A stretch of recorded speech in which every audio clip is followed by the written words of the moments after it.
my audio, so somebody let me know if you can't hear me. But thanks so much for being here. We're going to get started and people can kind of trickle in as they come. My name is Brooke. I'm the Community Engagement Coordinator here at Lumina. Today, we're going to be hearing about fraud and scam prevention with AARP volunteer Carlos Romo as part of Lumina's Illuminating series. The Illuminating series are monthly seminars that take place every third Tuesday of the month with experts on various life topics such as healthy aging, advanced care planning, caregiving, grief and loss, and other end-of-life experiences. For today, if you could direct your questions, comments, and any reactions to the chat feature at any time, and Carlos is going to get to them at the end. I'm going to help him read through the comments. We did have several people email some questions in advance when they registered, and I've passed those on to Carlos, and he's going to try to cover them as many as possible in today's presentation.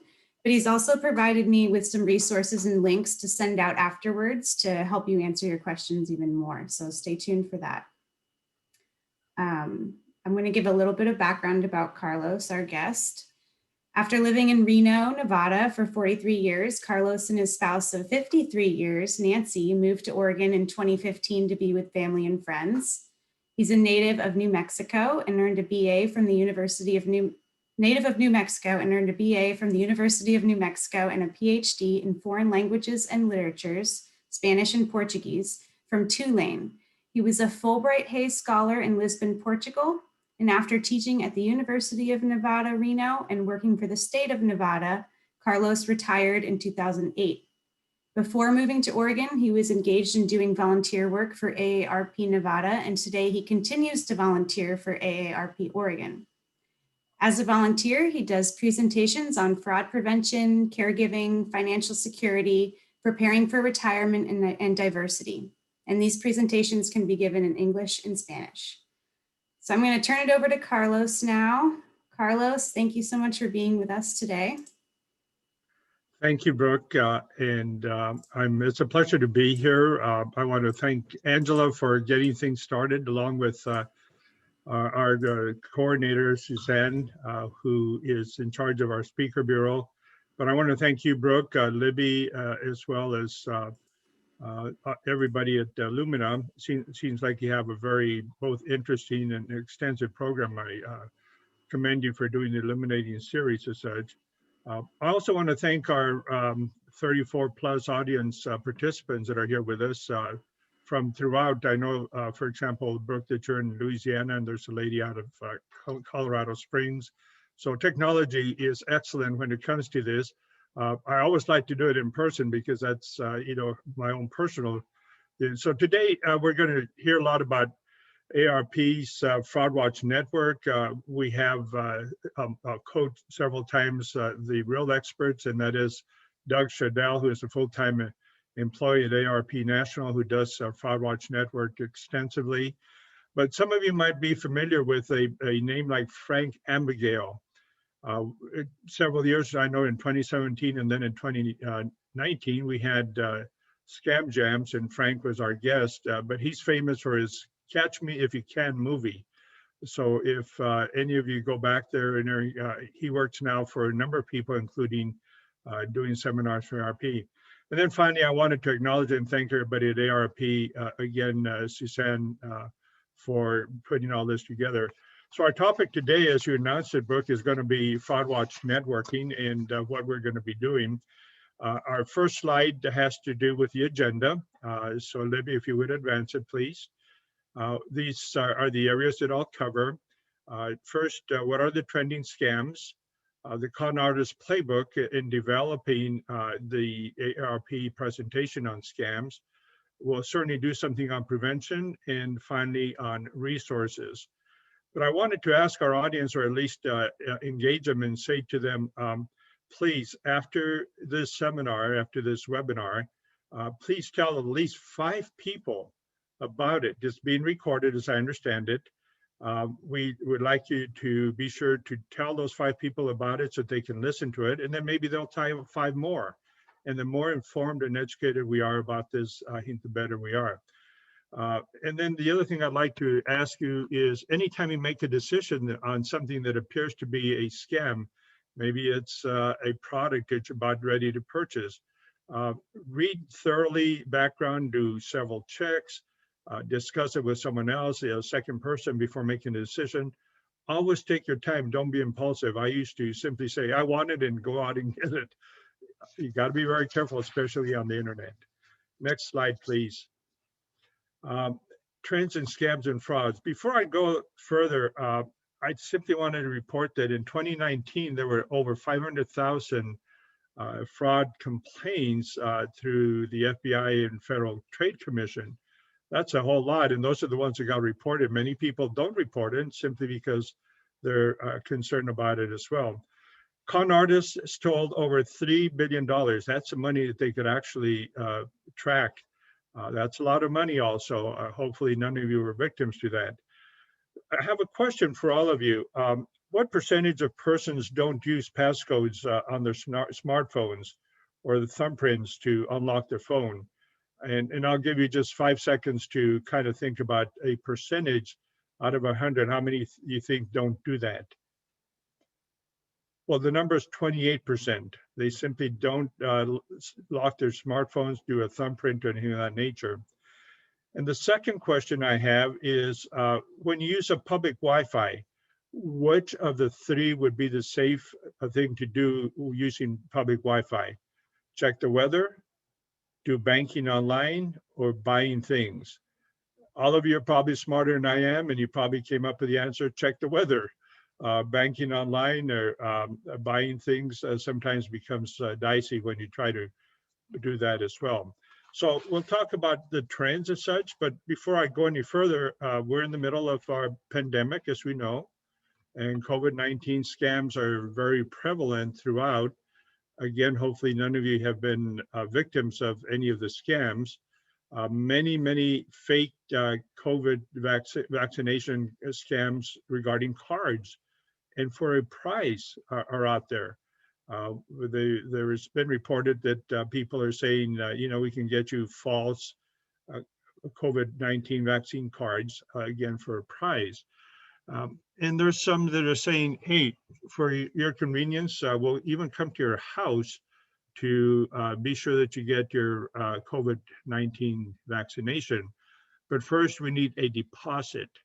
And the deposit then becomes something that you never see. You never see the scammer at your home. Also, a lot of misinformation, a lot of representation having to do with masks, buying masks that are, of course, not very healthy for you or anything of that nature. So many things that happen as well. There's fake organizations, not only in terms of COVID, but others as well. They simply say, we've got victims that had COVID-19. This charity is raising money to help these individuals. So you want to simply be very careful with that as well. We all know that, would you advance the next slide? I'm sorry, Libby. Excuse me, thank you. We all know that at this point, many of us, especially older Americans, older individuals, have been isolated and they get a friendly voice once a day, an 800 number perhaps. They're marooned at home, they take the call, they start believing in what the person is trying to sell or what they're trying to scam. They might make job offers to work from home. But how do you get started? You got to make an investment. You got to send them money to get started. So there's investments of new ways to deal with COVID and help people in other countries. Just be very careful that anytime if there's money or charge cost up front, be extra suspicious. So yeah, you'll see ads sometimes on your internet, the COVID sites, false ones at that. There's drive-up testing sites, sometimes portable down the street at the parking lot, or individuals threatening you, saying that if you don't get the vaccine or if you don't get the test at COVID, that you're going to lose your job. So there are all kinds of possibilities there. Enough said about COVID. I think all of us are pretty saturated with the amount of information we're getting and the trends that are happening, but Luckily for me, and I hope many of you, I'm fully vaccinated, but I'm still taking precautions. I simply mask up no matter what when I'm around other individuals outside of my home. Okay, the next slide, we'll talk about the top scams in the United States: identity theft, imposter scams, online shopping. I'm going to pinpoint Oregon specifically. It's kind of turned around. Imposter scams seem to be more prevalent in the state of Oregon. In fact, 27% of the scams happening in Oregon relate to imposter scams. Identity theft rates at a 12%. We have a lot of issues having to do with telephone or mobile services at 7%. We see sweepstakes and prizes being offered online being at about 6%. And then the online shopping with negative, I guess, reviews also at 6%. But in the state of Oregon, one report that I saw indicated that there was 28,711 reported complaints on fraud in the year 2019. Now, those numbers, of course, are just the reported ones. A lot of times they go unreported as such. Next slide, please. Okay, let's talk a little bit about identity theft and fraud. Way back, and it's been many, many years, I know that the big thing was identity theft as far as it related to your credit card. Someone took your number and then charged merchandise on it. Well, nowadays we've got a lot of ways to get our identity stolen. Some of us, again, older adults, for example, have Social Security cards or Medicare cards, but all of us, for the most part, have driver's license, and we know a lot about that as well. I forgot to give Brooke this site, but I'll simply state it, and maybe Brooke or Libby, you can put it on the chat, but it's zabasearch.com, zabasearch.com. It's a website. It's a free people search and public information search engine. And I'm going to bet that about 90% of you, if you put your name in there, it's free, and you simply put your name, you'll find that there are a number of people that have the same name as yours in the state of Oregon, or perhaps in any of the other 50 states of the United States. I know that there's one in Nevada that has identical initials, CDR, in my case, and even before I moved up here, we were already being confused. So again, the site is zabasearch.com. Thank you for putting that up, Brooke. You might go and look at that as well. And then finally, where else can we get our identity stolen? Or it's sometimes not for us so much, but through individuals that either maybe are deceased or our relatives are deceased, and that is the obituaries. Often people write obituaries and they give names of family members, spouses, grandchildren, and others as well. And the scammers will go to that and they'll start searching and to somehow find out. And young children, babies at that, nowadays get a Social Security number, as I understand it. And sometimes scammers simply become that child or that baby using the Social Security number and opening accounts and doing whatever other nefarious things that are happening. So look at Zaba Search and see if you're on that particular website as such. Next slide, please. Okay, imposter scams, as I mentioned earlier, these are situations where individuals pose as investment experts. They might be medical doctors saying they're doctors or persons in the medical field. A lot of them come from bank representatives representing Bank X or Bank F. We all know about the tech people, the Microsoft. You get a phone call and saying your computer is erratic or your computer needs updating, and they simply access you in some way as well.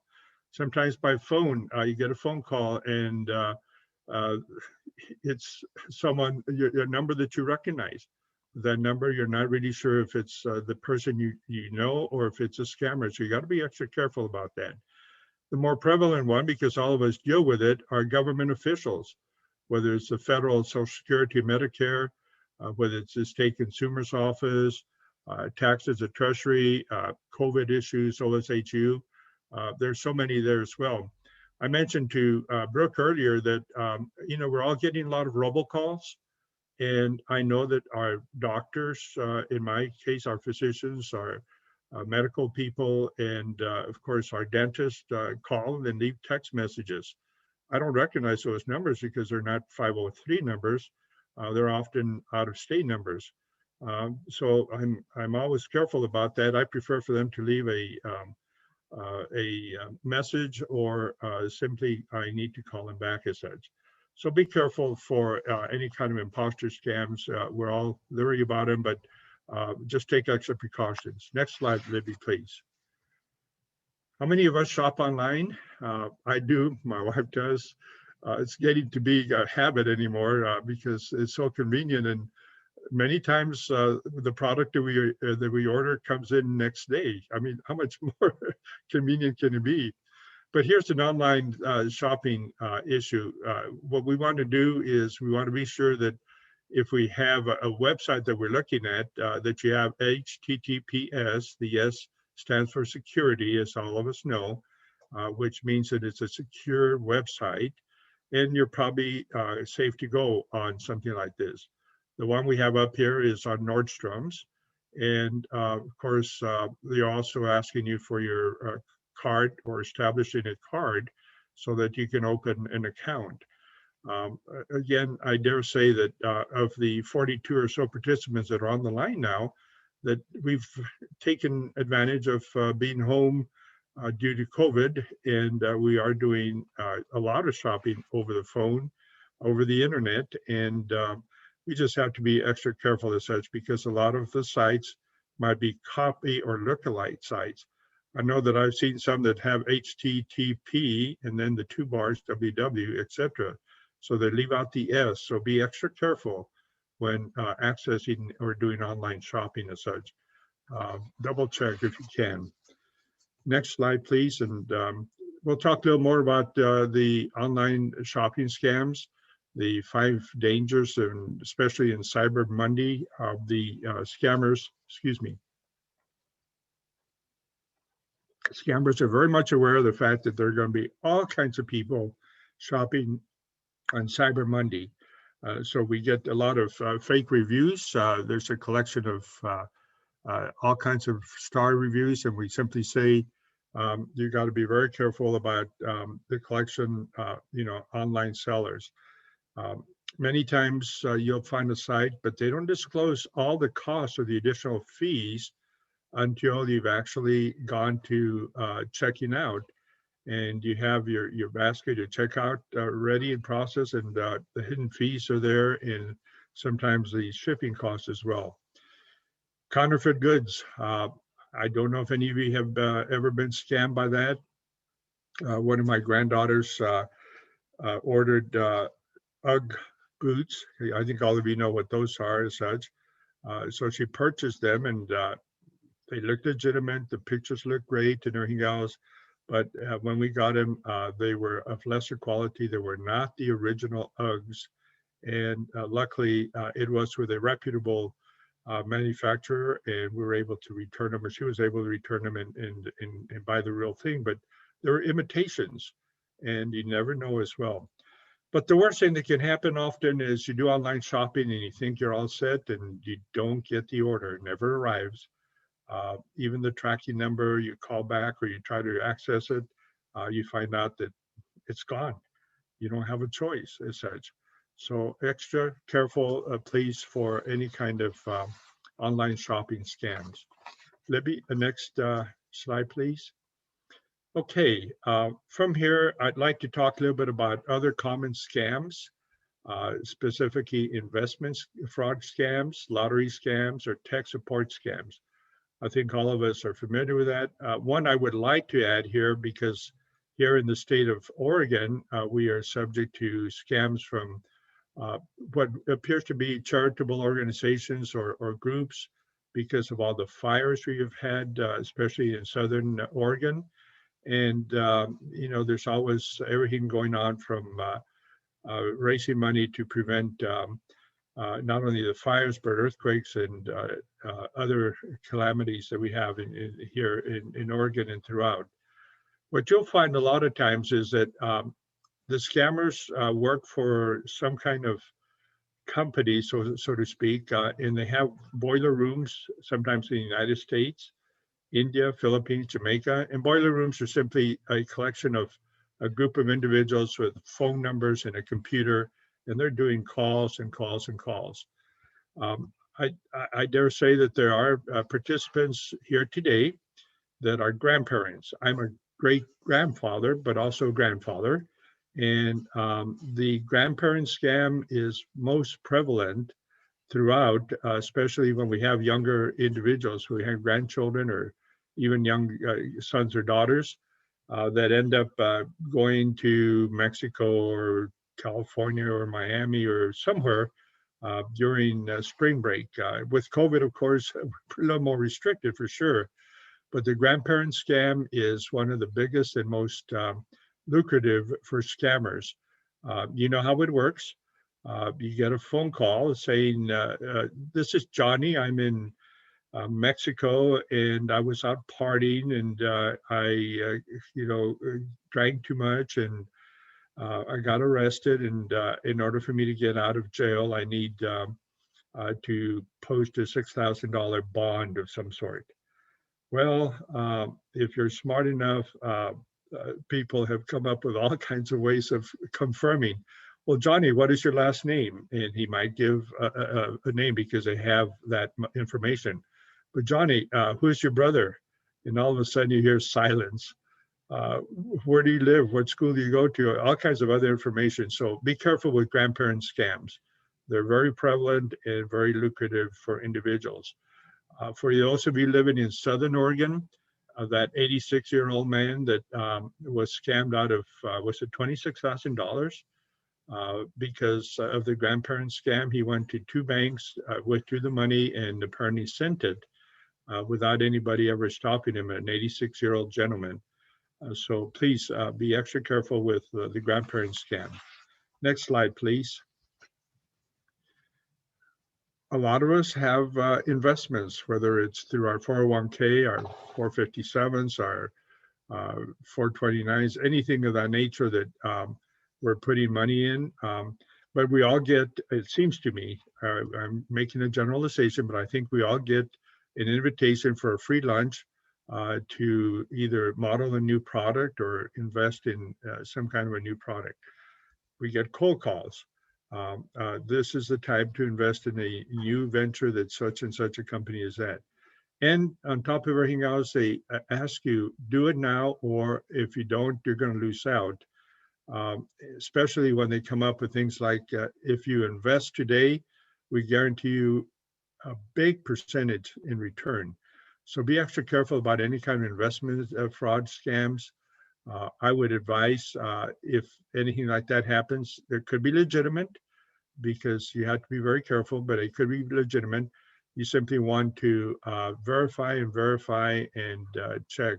I always tell people if it's a true investment company or something that you want to deal with, ask for a phone number, ask for the name of a person, and you will call back. And further, ask for something in writing. Don't make a decision on the spot, so to speak. Next slide, please. Okay, lady here was subject to a lottery scam. We all know that there's all kinds of things going on, whether it's by radio, whether it's on TV, whether it's online, whatever. And you get a call and you say, this is John from Florida, you just won $1 million. And you get very, very excited. And but one of the things they tell you is in order for you to get your funds, you must pay taxes and proceed with fees up front. Sometimes we know that in the state of Oregon and as other states, there are estate issues, and people have money that or goods that are held by the state. In order for you to claim those, of course, you've got to be the right person for us. But when they ask you to pay taxes or processing fees, be very, very suspicious of that kind of a thing. They'll also come out and say, hey, you won the grand prize. We got a check for you for over $230,000, but you got to pay your taxes first. Or maybe you won the lottery in Florida and there's only 4,800 tickets left. If you buy one today, the chances are very, very good that you'll win something. So we'll find out why all those things happen, number one, and how people react to it. Next slide, please. Microsoft, you get that call and they tell you that your machine is ready to explode. But we'll fix it for you for $99. All we need to do is get your password or somehow access it and everything else. I remember when we first started using computers that I think I was subject to that, and luckily it was nothing that resulted from it, but there are people that are out there trying to fix your computer, whether they're pop-ups or whether viruses. They're trying to, of course, make a buck or two. And sometimes, because I would say that if it's a legitimate concern, that you would initiate the call, you would ask for the service and not have the service come to you. It's interesting. But nowadays, you never know. Technology has a way of finding out what you're doing, it seems to me, day in and day out. Libby, next slide, please. Okay, so how have all these frauds and scams been developed? What have we done? ARP undertook a very, very extensive research and came up with what they call the Con Artist Playbook. The Con Artist Playbook is going to be something that is available online if you need to. We can give you that site, or if we were doing this in person, I'd be handing them out right and left, because we have hundreds of them to hand out. In any event, here's how the Con Artist Playbook develops. Next slide, please. Okay, where all this came from is ARP, like I said, undertook a way of trying to find out, how do the con artists operate?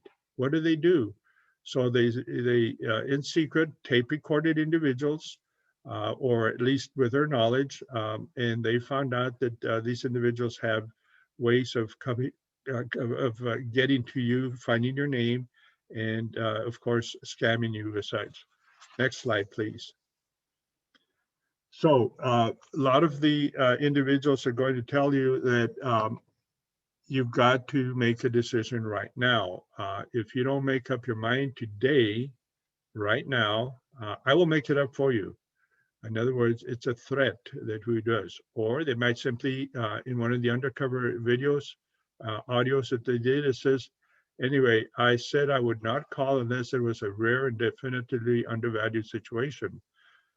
Which means that the individuals have engaged in some kind of conversation, and now the scammer has a hold of you and is threatening to do something to you if you don't cooperate. So be wary of any kind of insight from the scam. The next scam is simply, next slide, please. That's Jimmy, one of the people that was interviewed, a scammer outside of from New York, that, I can't say that this is the typical look of a scammer. By all means, this happened to be one of the individuals. I had read some history about Jimmy, and he had served time and done other things as well. But the fact is that the scammer could be right next door, for that matter, or they could be in one of the boiler rooms. Next slide, please. Okay, so those of you that excuse me. Those of you that go back a number of years, remember the word ether. It used to be used instead of the new method of, drug, so to speak. You go to the dentist and they put you under the ether. So this is what the scammers came up with and said, we'll put you under the ether. We'll put you in a situation. I like to think of those of you that are with us and remember Twilight Zone, put you in the La La Land or Never Never Land, where you're not even thinking or doing anything that you really know is here. So Um, the Jimmy the scammer, next slide, please, talks about what ether is. He says it's a heightened emotional state. It's one in which you have a hard time thinking clearly. You're making irrational decisions. Your responses are emotional more so than they are rational, and they appear a lot to your senses as well. They're going to also throw out fear, greed, urgency, buttons, and you're going to start to maybe even panic as such. They're always going to say something that's going to trigger your emotions, your relationships with your granddaughter, your spouse passing, your loved one missing, things of that nature that make you, of course, think of other things other than the right thing in terms of your emotional state. Next slide, please. So here are some issues in terms of the the persuasion tactics, the phantom riches, profiling, scarcity, source credibility, fear and intimidation. So I'd like to talk about each of these and give you examples as to how the scammers proceed with these so that you can actually see that they are both very credible. Next slide, we'll start with the phantom riches. And who would not want to win $25,000 in hard cold cash? It's a grand prize. We'd be excited. And when someone calls you and says you won the grand prize, $25,000, you probably don't even ask where, how, when, what. In any event, they try to do that as well. How about the Florida lottery? It's up to $30 million in Saturday night. If you join our club, we only have 4,800 chances or tickets to buy. And if you do, your odds of winning are going to be pretty good. Often, the phantom riches scammer will give you no name, or if they do, it'll be a first name. It'll be John or Mary or Sally or something like that. They might give you the name of a bogus company that sounds very much like a legitimate one for sure. I can say that Reader's Digest sweepstakes is a scam. There's legitimate reasons for that, but often scammers imitate those as well. So be very careful about any kind of phantom riches. Who doesn't want to get rich overnight? A lot of us do. Next slide, please. Profiling. In other words, they've done their homework. That is, they've gone to Zaba search, or they've got your Social Security information, your Medicare information, your even your marriage or your educational information, everything that's on Zaba search, including your criminal record if you have one. Hopefully you don't. So the profiler or the scammer will simply say, if you don't mind, how long has your husband been deceased? Well, all of a sudden you start thinking this person really did their homework. They know that my husband was deceased. Or something about, let me ask you something. It sounds like you have a wonderful home. How much is that mortgage each month? And you say it's $1,000, just to give an example. And then they start with investment for this, investment for that. And maybe you can double and pay more than your mortgage. So be very careful about profiling. When they put you in that ether stage, you will find that you have the profilers, individuals that have done the background and talk about your family and things. And all of a sudden, they start talking to you as if they were their friend, as if they were someone you really knew. Next slide, please. How many of us have seen ads or looked at something rare like coins, that is gold coins or stamps or something out of the ordinary? And the scammer will say something, we only have 4 left. If you invest now, we'll get them to you right away. Otherwise you'll miss out. And people say, wow, what a opportunity. You got to be very careful, especially if you're in the ether zone as such. And again, you only have 24 hours. If you don't make this call, you're not going to get into it as well. What I would advise you about anything like this, like others, take your time, ask for verification, ask for credentials, ask for the information online in writing as such, ask for phone numbers, ask for names, ask for references. make sure that you do those kinds of things before acting in any way that you do as such. The next slide,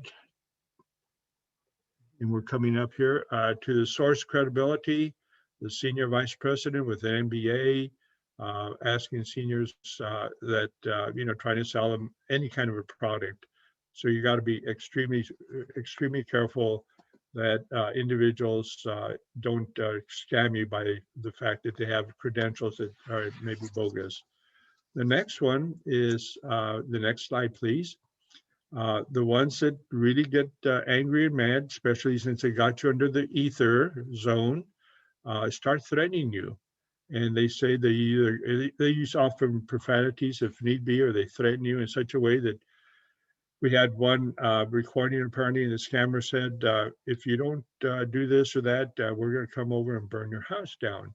I mean, how scary can that be? And as a matter of fact, the scammer was threatening to do that. So through fear and intimidation, they try to get you to go borrow money. In the grandparent scheme that I mentioned earlier, they will do that simply to try to get money out of you. And nowadays, they're asking you not to send so much money, but to send gift cards. And gift cards apparently are not as trackable, although I believe there's some technology that is coming about that you can do that as well. All of you probably know how that works. The scammer gets the number for the gift card, and they know when it's activated, and then they go in and clean it out. Okay, those have been examples of the kinds of things that scammers do and how they take your money eventually. But now we're going to talk about some prevention strategies. And we'll move on to the next slide after that, if you would, Libby. Okay, so I mentioned several of these as well. Let's first say that we're not going to make any kind of financial decisions in emotional state.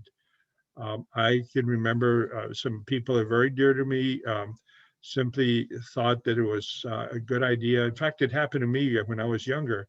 Someone said that if I didn't take out a life insurance right now, that if I died overnight, my parents would be left with the funeral expenses. And, it was kind of scary.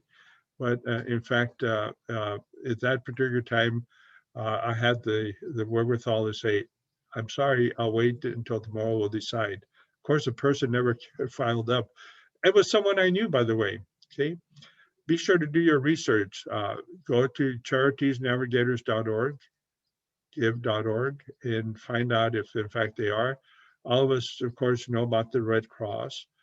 We know about certain organizations that are really legitimate, and never send cash, of course, because if you do, you'll never see it. So have some kind of way to track it. A lot of people, if they do give a charity, they use a credit card so that if there's ever an issue, that they can backtrack and find that as well. If you're into investments, brokercheck.finara.org is another one. A lot of us don't have landlines, but we do have cell phones, and those cell phones, of course, people can leave voicemails and recordings and such. Some people say develop a refusal script. I wouldn't advise that, although to add to the script of what I'm talking about here, my brother-in-law, God rest, well, he's still living, but he would answer the telephone when he got a call that looked suspicious, and he says, Fitzgerald Funeral Home, have you tried our layaway plan? And of course, they'd get us scared and say, we got the wrong number, they'd hang up. Or another person I knew simply said, well, I'm a retired police officer. What is it that you're selling? And people would hang up. But again, don't engage them. Some people do it for the fun of it and others don't as well. So be very careful with that as well. Next slide, please.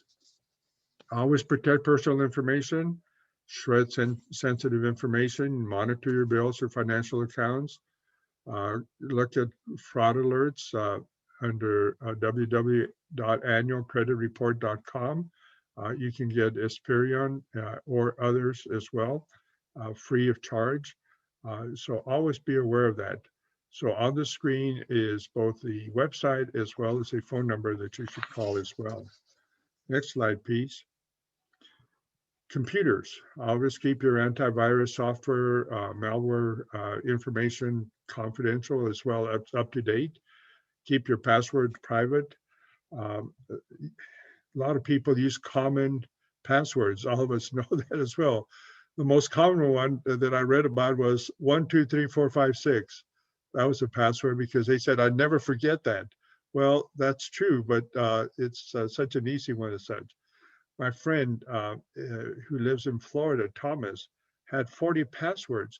I said, Thomas, that's ridiculous. What do you do with so many passwords? He says, well, I've got all kinds of accounts and such.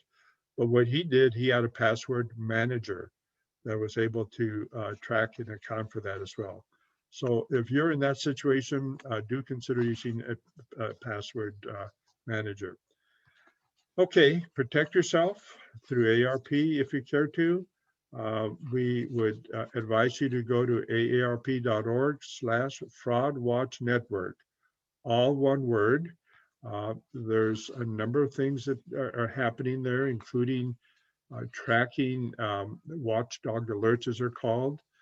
You're able to find out what's going on in your neighborhood, actually in your city, and then also how to combat fraud as well. Or call 877-908-3360. Go to, again, ARP.org, Fraud Watch Network, one of the best ways to do it. And finally, again, as I mentioned earlier, I'd like for you to share this presentation with at least 5 or more of your friends and family members. If you can spot a scam, you can stop a scam, is what the saying is. Well, I've done a lot of talking. Brooke and also Libby, thank you for your assistance and help. And ladies and gentlemen, our participants, thank you for your patience. And now I'd like to open it up for questions, although as Brooke already mentioned, there were 7 questions that were previously asked. And Brooke, would you want me to address those now, or are there other questions that are more pertinent? I don't see any current questions or comments in the chat right now, so maybe you could address some of those that were submitted earlier. Okay. The first question that people asked before was, what software is most effective at reducing scammers? Well, to begin with, AARP does not endorse any particular company. We simply provide information as such. There is the Cyber Security Alliance that has a stopsafeonline.org. You can go to that. I'm telling you, there's so many that it's hard to decide. Experion has a interesting website too, aa.com/ID theft. They did that as well. So all I can really tell you is that there's so many websites that it is. There's one that says trustedantiviruscompare.com. So that's a website where you can find out in detail about what the antiviruses are giving you as such. The next question is how to get rid of so many robocalls, landline, as well as blocking them. They still keep coming. You're not the only one. It appears that the no calls is good for about 30 days. So you seem to have to redo those over and over again. I know that I get so many calls from Nevada, I block them, and it seems like next day something else happens as well. So what happens here, we could stop the audio. That's right. Brooke, looks like there's some additional questions since these were already made. Do you want to see if there's something else I haven't covered? Yeah, that sounds good. I noticed there's just a few coming in. We have, I keep getting calls where the person starts with, "You are on a recorded line." All I can say to that, from my experience, is that in Oregon, you have to have both parties agree to being recorded, is my understanding. I might be wrong, but this is what I understand. What you want to be careful of is, I know of a scam that happened in this manner. They called and they said, "Is this Carlos Romo?" And if you say yes, apparently you've also agreed to some kind of agreement and scam. And it didn't happen to me, but it happened to someone else. And what they did is not long after that, they got a product. And they said, well, you said yes to the question that we asked you. And then later they send you a bill for $99. So you got to be very careful if someone calls you and they want to confirm and they say, oh yeah, you said yes to our call. So be very, very careful about those kinds of calls. All I know is that the FCC does provide a robo-killer. You can contact them if you want to www.consumer.ftc.gov and find out more about how to keep those calls from calling. Again, the best one is the no call number, or simply block your calls. Is there another one, Brooke? Yep. Angela's actually wondering, she said that she's heard some of those fun social media quizzes are just ways to get you to reveal answers to security questions, like what's the name of your first pet? Is Oh, that no true? doubt about it. You can bet that's one way of doing it. I mean, people engage in individuals of that nature, and sure, those are. I don't know how prevalent they are. I haven't been too familiar with them, but sure, there's all kinds of ways of doing it. In my case, in some instances, since I know foreign languages, I use foreign words sometimes, or something that would only apply to me. So it's dangerous, but be extra careful in terms of any kind of games online, especially if you don't initiate them. I've always said if you initiate a call, or if you initiate any kind of a engagement with someone else, you want to do it yourself and not wait have someone call you. So Angela, hopefully that will be careful with those kinds of calls. Yes, more questions, Brooke? We have a comment that I agree with. Wish we could stop the auto warranty calls. Ugh. Oh, yeah, yeah. Yeah. Mine have been coming for the past 10 years of a car that I no longer own. I haven't owned it for 10 years. And they're still saying that it's my warranty's going to run out. My warranty's going to run out. Um, Again, all I can say is if it's a legitimate situation and you're interested, you should initiate the call or call back and somehow be involved. But don't just do it on the whim, on the ether state. Next question, Brooke, if there's one. There isn't one, but one that came in advance that I think might be relevant for folks here is talking about dementia and how you could protect somebody else from fraud, who maybe would struggle to answer some of the questions that, like you were saying, in the grandparent scam, Yeah. you maybe would say, oh, what school do you go to? And that might be hard. There's a website that ARP has. It's elder, ELDER, watch, WTCH.org. That deals with a lot of issues, including Alzheimer's, dementia, and the like. Or the phone number is on that sheet, I believe, 1-800-222-4444. Without any question, anybody with dementia or anybody that has some memory issues makes it extremely difficult. Uh, what can you say or what can you do? Just be very careful about that. For if you're intervening with your loved one as such, ask them to please, anytime they get a call of that nature, if they can possibly consult with you or tell you about it and everything else. We know of one situation in which this person that had dementia was in the process of actually went to the bank and withdrew the money, but the bank teller there said there's something suspicious about that. Why would someone be withdrawing $6,000 or $7,000? And they were able to get to that individual. The individual thought they were doing the right thing. So be extra careful. I know that some banks and organizations are trying to help anybody with dementia, but just be extra careful for anything out of the ordinary, I think. Does anyone else maybe that's on the webinar know of how we can help people with dementia? Or Lumina, the organization, does anybody have any comment on that? I'm not seeing anyone commenting right now, but maybe we could wait and see if people do. We have someone else who's saying here that they understand that con artists are using real people's phone numbers somehow to make their calls. Wow, no question about it. I don't know how that technology works, but it's sometimes they call your own number, or they call your a number that you've used or know about and everything else. I don't know that technology. I don't know how it happens. I did ask someone in their simply say it's, everything from reverse phone calling to just making you think, and you answer the phone because you recognize it. I honestly don't know how that works technologically speaking. So if someone does, please share it with us.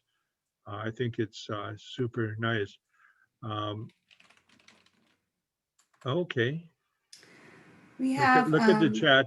Some helpful comments on the chat there as well.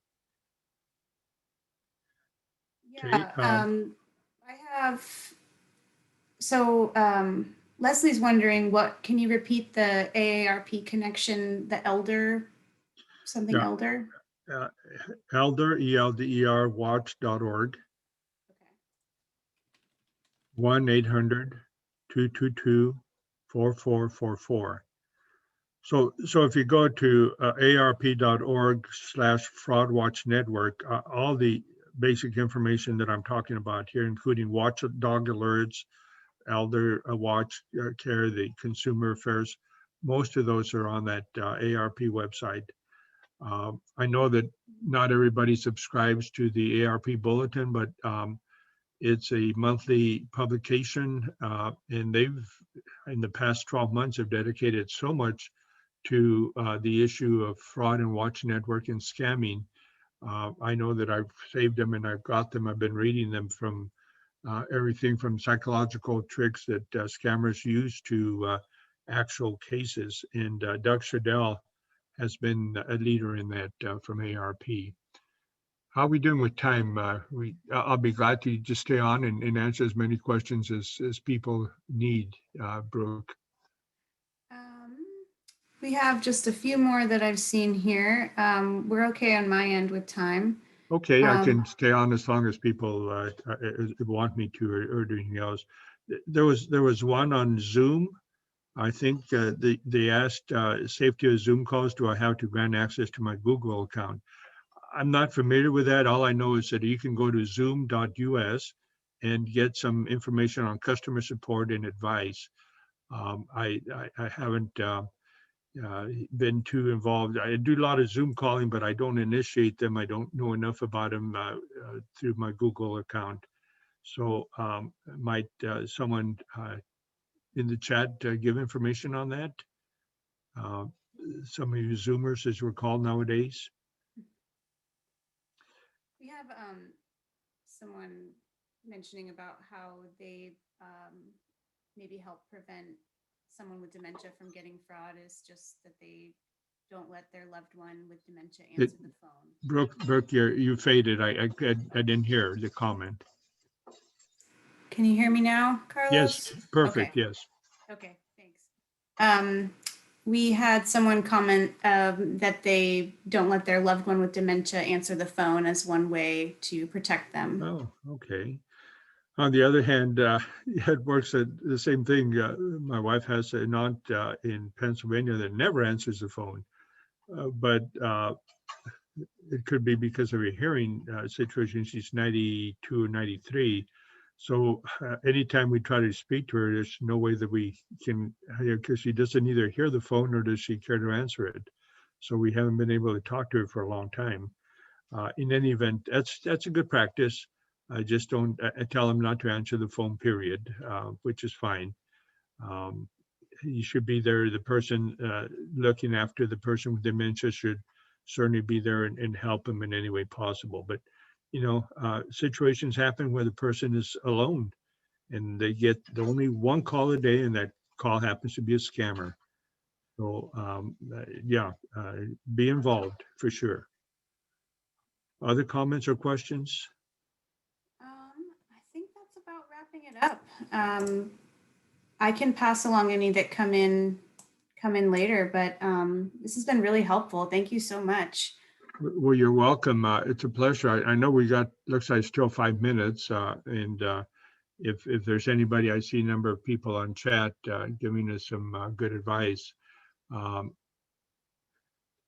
see. Yeah, feel free to, folks, feel free to keep sending in comments. I just want to let everyone know about the next upcoming Illuminating series too. It's going to be June 15th with Oregon Funerals, and we're going to be discussing family-directed funeral options, which is about knowing your rights and what resources are available to you and your family after someone dies. So I'm also going to be sending out more information about that topic. Good. We've got So, some, oh, go ahead, Carlos. Brooke, I was just asking, is Lumina operating nationally? It appears to be. And it's just not specific to Oregon, is that correct?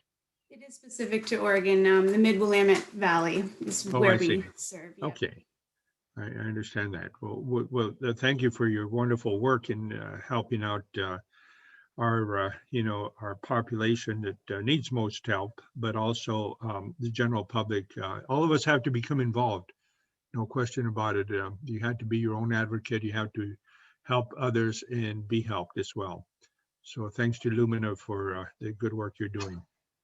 Yeah, you're welcome. Thank you. Thanks for being here. We've got some kudos for you in the chat. Thank you for your volunteer work and your presentation. Yeah. Something here. We learned that our homeowners insurance provides coverage for ID theft. So if that happens to you, your insurance company may provide consultation. Good to know that. Thanks, Angela. That's a good comment. I didn't know that. I'll check with our insurance company. That might be, I think it's an extra cost for us. I didn't look at it. For sure, they'll try to sell the insurance on everything, but sometimes it's something worthwhile. So thank you to everybody that got on and for your comments and help, and particularly you, Brooke, and Libby and Angela for coordinating all this. That was very helpful, and hope that ARP Speaker Bureau can be of service in the future. There are other topics, as you know, that can be real specific. We can talk about either it could be COVID, or it could be identity theft, or it could be more in-depth about how to deal with specific situations. So feel free to contact Suzanne and Suzanne Knight and make any kind of ask. That sounds good. We'll do that. Thank you. It's been a pleasure. Libby, could you stop sharing your screen? Thank you.